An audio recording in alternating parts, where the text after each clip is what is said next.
towards her, or else she chewed them.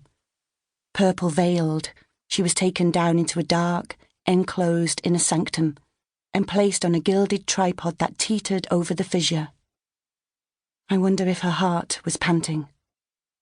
I wonder if she was afraid. The room was low and dim.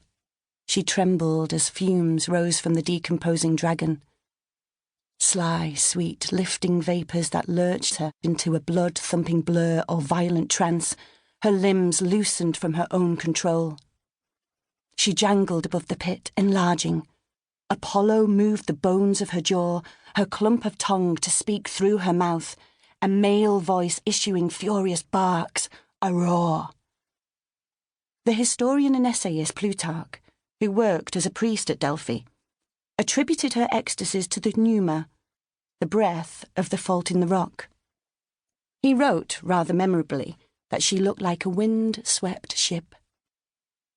It was probably anaesthetic, the rock's breath, sugared ethylene or ethane, a heavy, crawling asphyxiant. The sanctuary lacked oxygen, and therefore lo, the future spilt from her mouth. Theia Mania, Prophecy by Divine Madness. The philosopher Thomas Hobbes suggests that our urge to look into the future is rooted in our terror of death or poverty or another calamity. That this fear gnaws at us like the eagle gnawed Prometheus's liver. I'm not sure.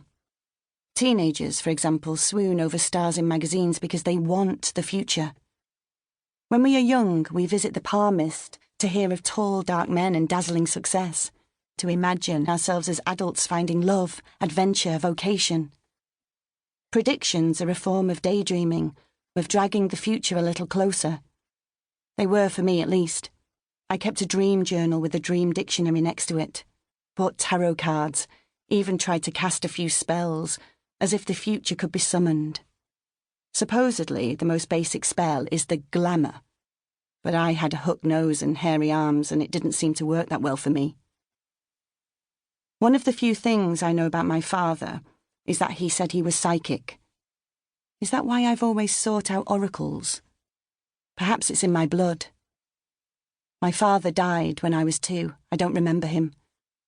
Apparently he was fun, what people call the life and soul.